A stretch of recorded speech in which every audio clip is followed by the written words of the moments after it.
మనోజ్ గారు ఇక్కడ మనోజ్ మనోజ్ అనే యాక్టరు ఇక్కడ మనోజ్ అనే యాక్టర్ సినిమాలు ఫెయిల్ అయి ఉండొచ్చు, కానీ యాజ్ ఏ పర్ఫార్మర్గా మీరు ఎప్పుడు ఫెయిల్ కాలేదు. అంటే వాట్ ఎవర్ రీజన్స్ ఈ 9 ఇయర్స్లో మీరు సినిమా పరంగా మీ మీ ఫ్యాన్స్ పరంగా ఈ సినిమా రిలీజ్ అయిన రోజు ఏం కోల్పోయానని ఫీల్ అయ్యారు, మీ ఫ్యాన్స్కి ఏం చెప్పాలనుకుంటున్నారు ఇక్కడ నుంచి? సినిమా రిలీజ్ వరకు కూడా కాదండి. ఎప్పుడైతే నేను ప్రీ రిలీజ్ ఈవెంట్కి ఏలూరులో ఆ స్టేజ్ ఎక్కానో ఆ రోజే నేను ఆ ఏవి చూశానో ఏం కోల్పోయాను, ఎంత కోల్పోయాను, అంటే కోల్పోయాను అనే దానికంటే ఎంత దూరం అయ్యాను ఒక సినిమా పరంగా. నేను సిల్వర్ స్క్రీన్కి దూరమైనాను కానీ జనాలకి సినిమాకి దూరంగా లేనని ఎప్పుడు టచ్లోనే, ఎప్పుడు దగ్గరలోనే, ఎప్పుడు చూస్తూనే ఉన్నాను, అన్నీ ఫాలో అవుతూనే ఉన్నాను. అండ్ స్పెషలీ రిలీజ్ రోజు ఆ వీడియోస్ అవన్నీ చూస్తుంటే యూజువల్గా థియేటర్ విజిట్స్ చేస్తాము. అండ్ ఈసారి అందరూ వచ్చి అడిగారు, ఇన్ని సంవత్సరాలు అయింది పద థియేటర్కి వెళ్ళవా రావా అని. నాకెందుకో కథల బుద్ధి కాలేదండి. నేనంతా జస్ట్ హ్యాపీగా అలా కూర్చుండిపోయి నా ఫ్రెండ్స్ ఫోన్ చేస్తుంటూ, ఊర్లో నుంచి ఫ్యాన్స్ అందరూ ఫోన్ చేస్తూ ఉంటే రివ్యూస్ చూసుకుంటూ, అండ్ జస్ట్ నేను నా వైఫ్ నా పిల్లలతో పాటు నేనంతా స్పెండ్ చేసుకుంటూ ఆ వీడియోలు వస్తూ ఉంటే it was an emotional moment. And నేను నా బాబు కూడా ఎక్సైట్ అయ్యాడు. థియేటర్లో ఎంట్రన్స్ అప్పుడు అరవడాలు అవన్నీ నా బాబుకి చూపించా. ఎందుకంటే దిస్ ద ఫస్ట్ ఫిలిం మా బాబు పుట్టిన తర్వాత, మా పాప పుట్టిన తర్వాత this the first film they are seeing also, వాళ్ళ నాన్న రిలీజ్ అవ్వడం. So it was a emotional moment for all of us and beautiful moment. And as an actor ఈ సినిమాకే కదండి, ప్రతి సినిమాకి రిలీజ్ రోజు యాక్టర్కి అదే ఫీలింగ్ ఉంటుంది ఫస్ట్ ఫిలిం లాగా.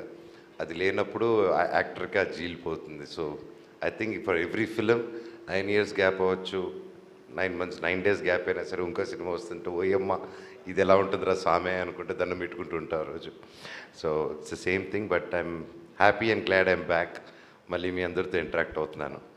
మనోజ్ గారు ఇంకోటి సార్, అంటే ఇప్పుడు బాలీవుడ్లో ఒకవైపు హీరోలుగా చేస్తూనే ఇంకొక హీరో సినిమాలో important role, negative or positive అని చూడకుండా క్యారెక్టర్ ఇంపార్టెన్స్ని బట్టి చేస్తుంటారు. తెలుగులో కొంచెం అది ఎందుకో కథలు రాకపోవడం వల్ల దేనివల్ల అది ఉండదు. సో ఇక్కడ నుంచి అంటే ఇప్పుడు మీరు నెక్స్ట్ మిరాయిలో కూడా చేస్తున్నారు, ఇలా ఇంకా పెద్ద స్టార్స్ సినిమాల్లో కూడా అలాంటి ప్రాధాన్యం ఉన్న పాత్రలు కొంచెం నెగటివ్ షేడ్స్ అయినా మీరు చేస్తారా లేదా? ఆల్రెడీ బాలీవుడ్ స్టార్తో చేసాను కదండి, అంతే కదా.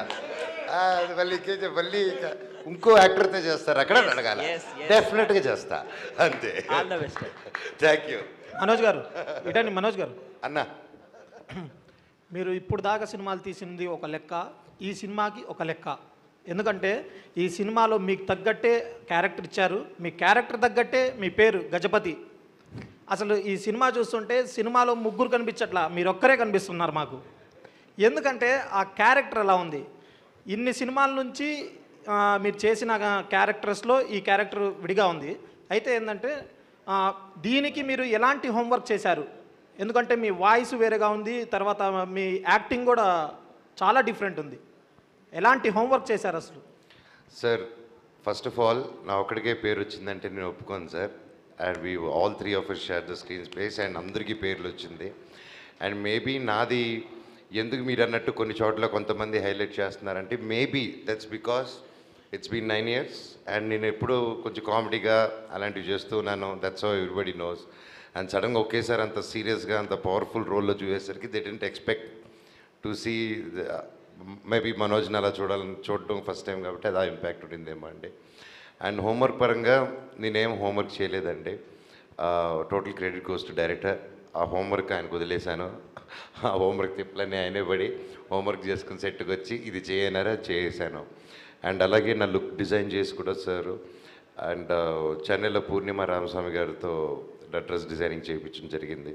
So I think the designing how Gajapati Varma looks, total credit goes to director garu. And special thanks to Purnima also for making me look like that. Okay, ఈ సినిమా రిలీజ్ అయిన తర్వాత మీ ఫ్యామిలీలో వాళ్ళు కానీ లేదా మీ ఫ్రెండ్స్ కానీ ఎవరైనా ఫోన్ చేసి అరే 9 years బ్యాక్ నిన్ను చూశాను, మళ్ళీ దీనికన్నా డబల్ ఉందిరా నీ పవర్ అని ఎవరైనా చెప్పారా?